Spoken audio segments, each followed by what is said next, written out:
Okay, well, welcome to today's webinar. My name is Hannah Thompson. I'm here from the University of Bath. I work in our main centralised undergraduate admissions team. And I'm not Jade Wymark, as the moniker says on my picture. I'm Kay Carpenter, and I'm the Senior Admissions Officer for Music and Performance courses at Bath Spa University. I'll just let Celeste join us. Welcome, Celeste. You've just joined us at the right time. We've just made a start. We're going to do a joint presentation today to hopefully give you a few helpful angles on the UCAS reference. I'm going to go first just to give you a bit of guidance about some things that are really helpful to include in your UCAS reference, either generally about your school and college or more specifically about your individual students. And then Kay is going to follow on with some common mistakes and how to avoid them. So we hope that it's helpful, and as you can see, you've got your chat box there in front of you, so obviously if you have any questions as you go through, please do type them in, and we'll do our best to pick those up and answer them as we go through. Yeah. So I'll make a start. So this is just to give you a bit of context in terms of how an admissions team, certainly at Bath, how we're structured and how the UCAS reference might play a part in our decision-making process. So very briefly, we are a centralised admissions team, which basically means we have a team of professionals who will work together to make decisions on UCAS applications that come into the university. And we have a group of selectors who all have an individual specialism for a particular course. So actually, Kay and I were just chatting about this point here. It's important to note that a UCAS application, and therefore including the reference, certainly at Bath, before a first decision is made on that application, that particular application and that UCAS reference will be read at least twice, and that's by at least two members of staff. And as Kay pointed out earlier, in certain situations, that may even be read by 7 different members of staff, 7 separate occasions. So I guess it's an important point to mention that actually the UCAS reference is important, it is read, and it is something that's taken seriously by universities. We take quite a holistic approach to assessing a UCAS application, so we'll be looking at all aspects that are presented on that form when we're trying to come to a decision on a particular student who has applied to the university, and the reference plays a really important part of that holistic process, mostly because it gives us some really helpful context about that student that we're not able to get from any other aspects of their UCAS application form. Okay, so moving on now to the actual reference itself. So I thought it'd be helpful to include a bit of information on general information that you can provide us with about your school or college, just to give us a bit of important context. So obviously I'm aware your UCAS reference is character limited, so it may be that you want to keep this more general paragraph relatively short, relatively concise, but it is quite helpful to have a bit of general information about your school or college. So here on the slide I've just included a few things that schools and colleges often do include, in case you feel that this is something that's helpful for your school or college. So often people include a URL to a particular part of their school or college website. I'd say that's not necessarily essential, but it can be a helpful way of pointing a university to an area of particular interest on your website. General contextual information about your school or college, so helpful things that we often read, for example, during this student's GCSE years, unfortunately our school was in special measures, or currently our school is rated outstanding by Ofsted. Helpful context for us when we're trying to look at the educational context in which a particular student has been studying. You might want to give us a bit of information about your recent results against particular level 2 or level 3 measures. So you'll find that a lot of universities do get information about how a particular school is performing against certain GCSE or A-level targets. But you may want to include that in your academic reference, just because not all universities may access that information, and just to provide a bit more context around that information. It's really helpful to know which subjects are on offer to your students. So to give you an example, some of our courses find that having a further maths A level is desirable, but not essential, because we understand that it's not always readily available at schools and colleges. So for example, if a student doesn't have further maths as part of their profile, and they're applying to a course where it is desirable, it's helpful to know whether that's because they haven't selected that particular course, or whether it's just because actually that qualification isn't offered at that school or college. Again, it's helpful to know the typical pattern of qualifications taken. So people often write, 90% of our students end up taking 3 A levels and an EPQ qualification, or our cohort is split between A levels and BTEC students, just so that we can get a bit of a picture of the sorts of qualifications students at your school or college are taking, and therefore compare that to what that particular student is offering as part of their profile. And then finally, in terms of general information, schools and colleges often include information about staffing where it's particularly relevant. So, for example, someone who's applying to psychology, if there has been any particular disruption, for example, to psychology teaching at your school or college in a relevant time frame, sometimes it's helpful to have that information so that we're aware that that is the situation at your school or college, and that is the context in which that particular student has been studying their psychology. So hopefully that's given you a bit of a sense of interesting general things that you can include about your school or college. And I'm now going to go on just to cover a few things on things it's helpful to read about your individual students.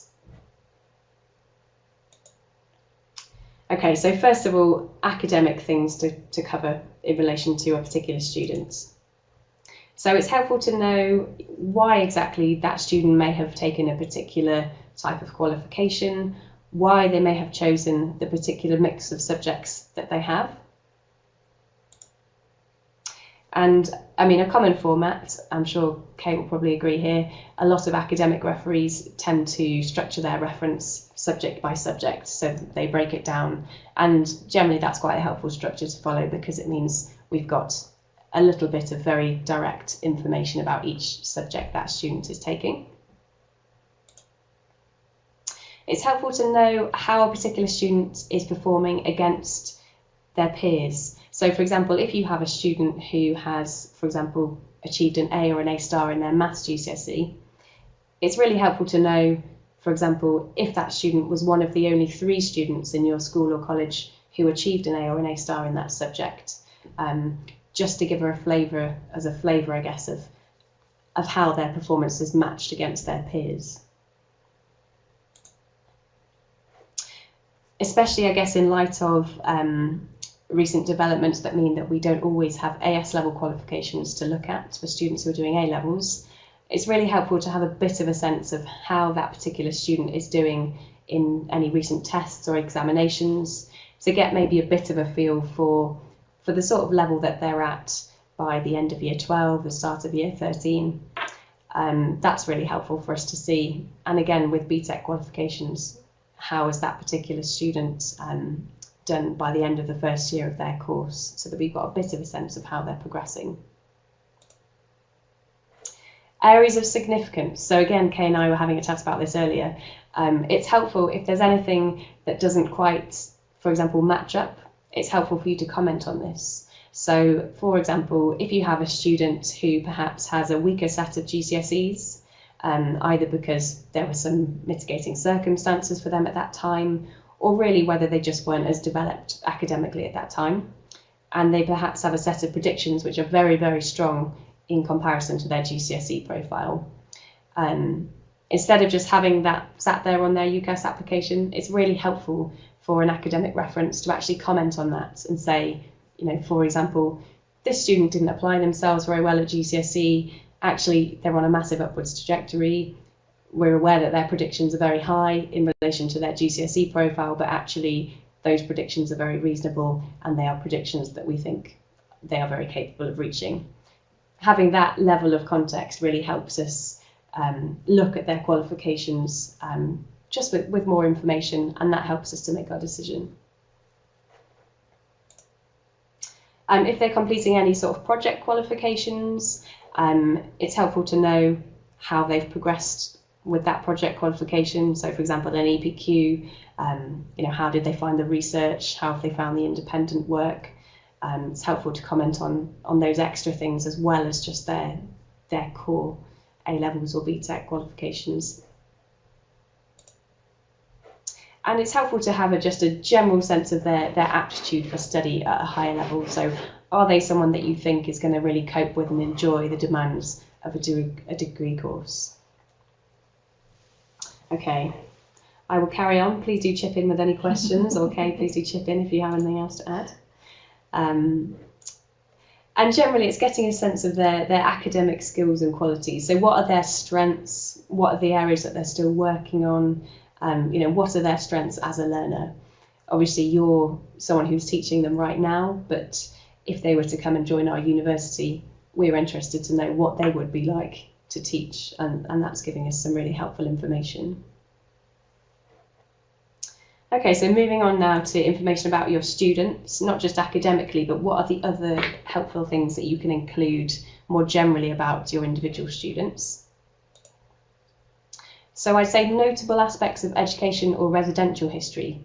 So for example, if you have a student who has maybe moved around a lot between lots of schools and colleges, and maybe that has caused a particular disruption, it's helpful for you to comment on that in the academic reference. We can obviously see from their education history that they've moved around a lot, but sometimes it's quite helpful to have a bit of commentary on that. And again, residential history. For example, we have a lot of applicants who maybe have just moved to the UK prior to sitting their GCSEs, and it's only at that point that they've begun to learn to speak English. And actually, we need to know that because when we're looking at their GCSEs, we need to be aware of that context. So it's helpful to have a little bit of a commentary on those sorts of things. And then more general things, again, as I've just mentioned, we are going to be potentially teaching that student. So we're interested to see what they're like to teach now. So what are their motivation levels like? How well do they attend school or college? How well do they contribute to class discussions? And what's their attitude to learning like? All of that kind of more general feedback on your students is really, really helpful for us. I'd say notable experiences that don't fit in the statement. So quite often when we're giving personal statement guidance, if there's something that student has done that's particularly noteworthy, but it's perhaps not something that they're able to fit into their statement because of the character limit, we sometimes suggest that they speak to their academic referee to see if the referee can include that instead. So I'd say it'd be great if you can show that flexibility to your students. And also if there's something particularly notable, maybe even if they have mentioned it in their personal statement. So maybe if they have participated in a university summer school or something along those lines, if there's something you think is particularly noteworthy, then it's helpful to have that kind of picked out again in the academic reference. If you have a student who has experienced any level of disruption to their studies, what most universities would describe as mitigating circumstances, so maybe that's illness or bereavement or complex personal circumstances, the guidance we give tends to be that it's really helpful if the academic referee can include that information in the reference. It only need be brief information, and for us the most helpful thing is not necessarily details about the circumstances, but details of how those circumstances have then had an impact on that student's learning and their exams. So please do include that information if that's relevant for any of your students. And following on from that, again, if you have a student who has a particular disability or learning need, and you want to make a comment around that, particularly, for example, if it's a student with a disability or a learning need who hasn't necessarily had the support in place that they require. For example, we see a lot of applications from students who have only recently been diagnosed with something like dyslexia, and therefore during their previous examinations they haven't had the relevant adjustments made, and again that's really helpful for us to know.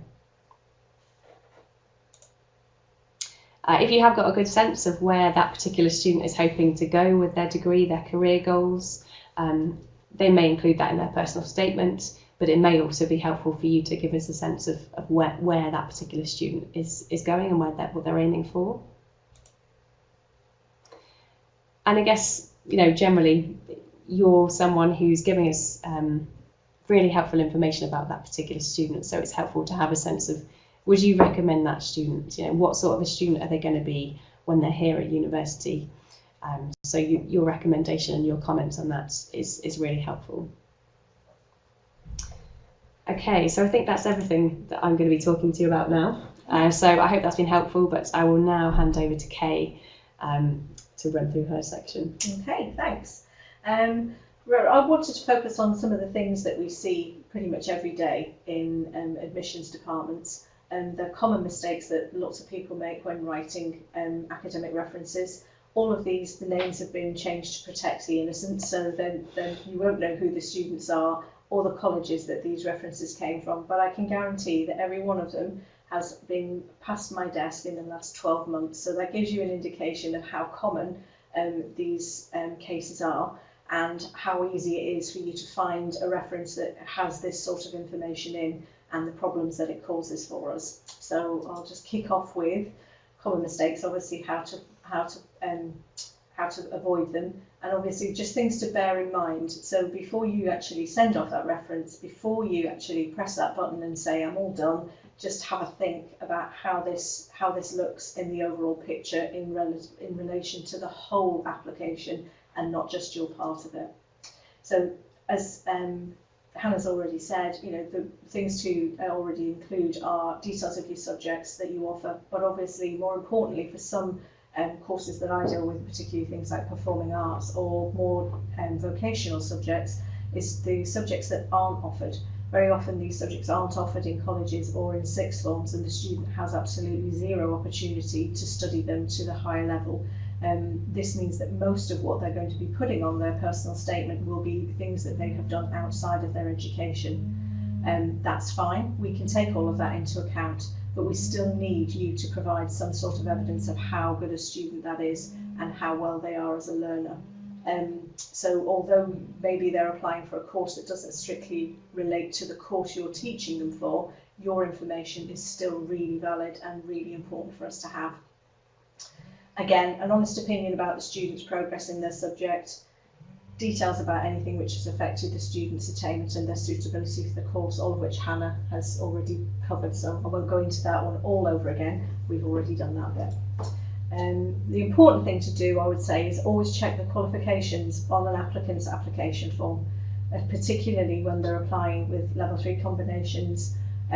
Make sure they've quoted the correct one. The example I've put on the right side here, applicants applied with A-level music, HND performance, HND sport.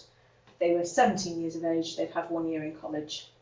Now, they may be a child prodigy, they may be on an upward trajectory with their learning, but that doesn't look right on any application that would sit in an admissions office, and it would cause you to raise your eyebrows. You have to then go back to the student or the college, clarify what the person has actually studied. This happens so many times, particularly with BTECs and CTECs, and the various combinations of those that are offered in a college's setting and in secondary school settings. Always, if you can, check those qualifications, make sure they've quoted the correct one. The problem you have is when offers are made based on wrong information, then sadly, very often these only come to light when the results are in, and by then it's too late for a learner to shop around and find another course with an alternative supplier that would probably offer them on the courses, on the qualifications that they are studying, rather than on the ones that we think they're studying. So that is one of the major things that trips applications up time and time again, is that the student puts the wrong information about the qualification they're studying, and that is backed up by their reference. It isn't actually clarified by their reference. The other one is check the personal statement. Make sure what you're approving. I understand that all referees have access to view all of this information. Obviously, you can't change it. You can recommend that a student rewrites things and changes things. The personal statement example that's here on the slide The actual reference was the personal statements was much worse than this. The writing of this personal statement was practically illegible, and yet the referee stated that they have brilliant communication skills and can express their ideas on paper clearly and confidently. So, that begs you to question, are they talking about this student or just all of their students? Is this a standard reference they supply for everybody? How does that actually relate to this person? And if this person is, as they say, what went wrong for them to write such a poor personal statement? So, again, questions are asked, and you have to keep going back and clarifying what the situation is with a student. Obviously, again, be realistic, particularly around grades. We understand that lots of colleges and schools are under pressure to inflate grades for their students, but very often it means that the whole picture, when we look at the whole picture, as Hannah was saying about the whole holistic approach to applications, it's obvious, it stands out like a sore thumb, and it undermines basically everything else you say. So for this particular person, they quoted that they were fantastic in history, is able to absorb all of this information, can read things, is easy to interpret the wider context, but this student only got a grade U at AS and was somehow predicted a grade C at A2. So what went wrong? Why did they get that U at AS? Was there reasons behind that lack of performance that doesn't match with the reference? How could you tell us that those issues have been overcome so that they could gain that grade C? It doesn't make sense when you read these applications, as we've already explained, we do. When you read them day in and day out, it becomes very evident when something is out of sync with the rest of the student's learning trajectory. And so we would need to see reasons of why that was where it was. For this actual particular student, they actually got to results day and only actually got a grade C in drama and a grade D in psychology, and they never sat the history. So, we were then left with this student on results day being rejected from a place because we hadn't been given the full information that, one, they'd stopped taking this qualification partway through the cycle. We weren't informed by the student, the college, or the referee. So we continued with her application thinking that she was going to be on for 3 reasonable grades. When it came to it, she actually wasn't and was rejected, and then was placed into clearing. All of this could have been avoided if we'd have known earlier on in the cycle. We could have either rejected the application sooner and let her find another place with another provider well ahead of clearing and then not be in that situation. So it's really useful for the students to get a clear picture of where they are early in the cycle so that they can make arrangements for themselves. Again, be specific about your applicants. This particular reference that I've quoted, the referee quoted the full module content of the BTEC Extended Diploma in Music Technology, how it was assessed, how the coursework modules work together, what the value of each marking scheme of this particular award was, and that was the sum total of the reference. It gave no indication whatsoever of how this particular student had actually coped on this course, how they had scored, what their marks were like, what their potential was like, how they'd engaged with the course, or how they'd actually coped with the academic challenge that was part of the course. So, make sure when you do put something in a reference, it's actually about the student's ability over the structure of the course that they're studying. Obviously, if the structure of the course they're studying is particularly challenging and you want to put that in because you think it's useful contextual information, that's fine. But you would need to put lots more information about what the actual student, how the student performed on that course to make it relevant to them. Again, relevance. Like say, the particular reference I've chosen is, Jane is great and she's fantastic at Latin dancing and has been developing her skills for a number of years. That's great.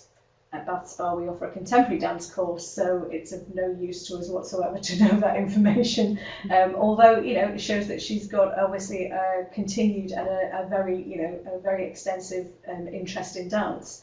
It's the same for any course. It doesn't have to be dance, it can be anything. You know, if you're telling us about information and skills that they've developed, are they relevant to the course that they're studying, or are they relevant to studying that higher education in its wider sense? If they are, that's great, include them.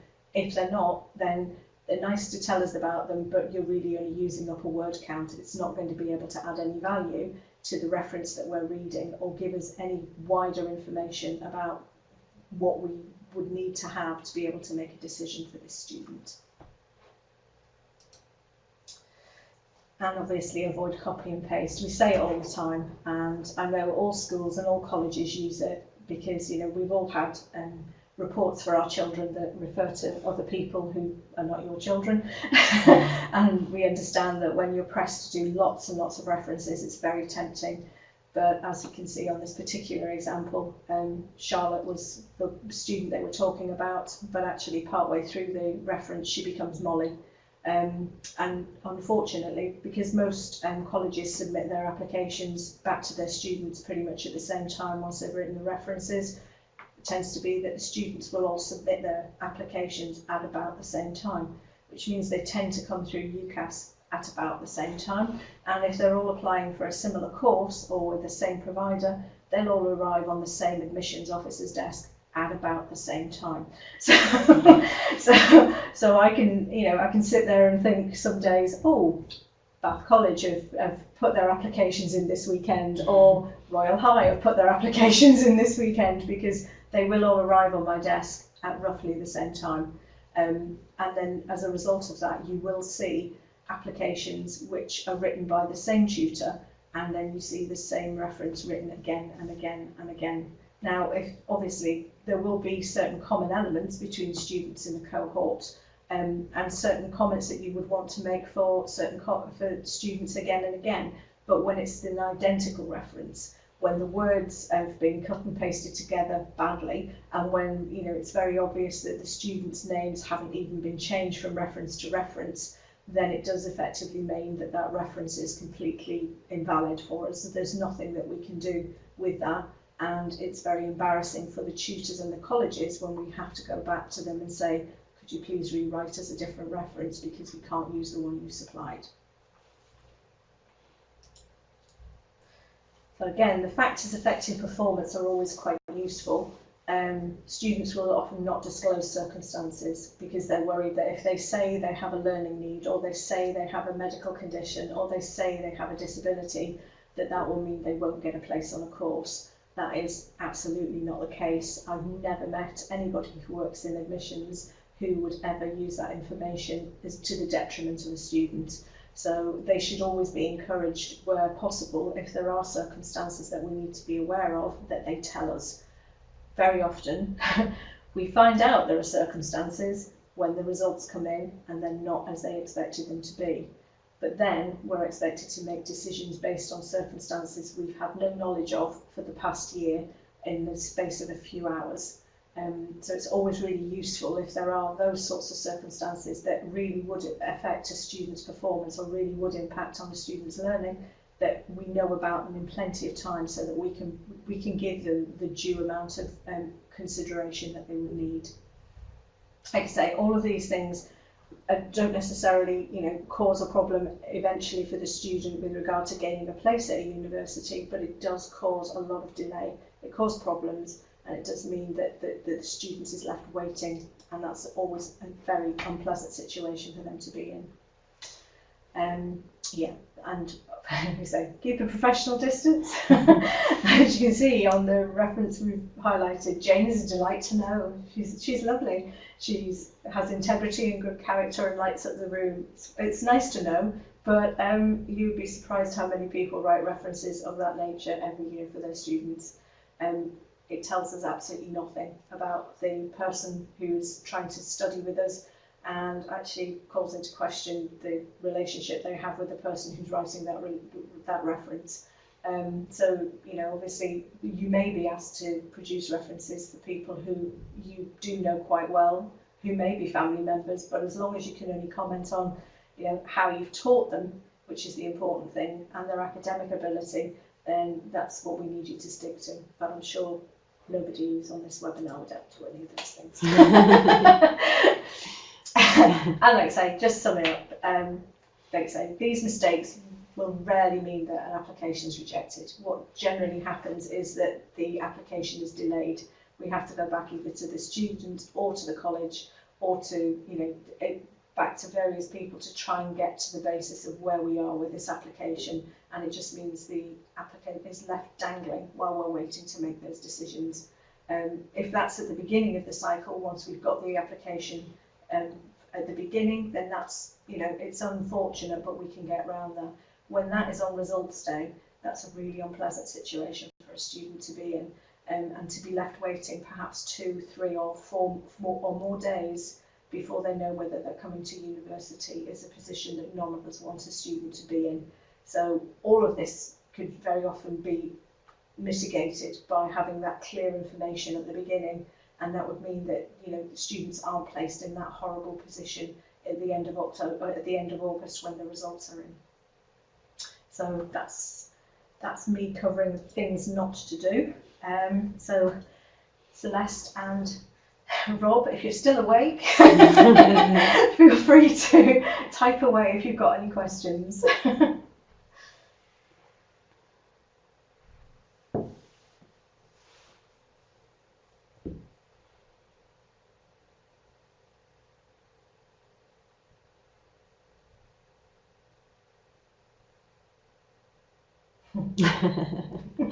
Oh, good. I'm glad it was helpful. Are there any questions at all whilst we're still online?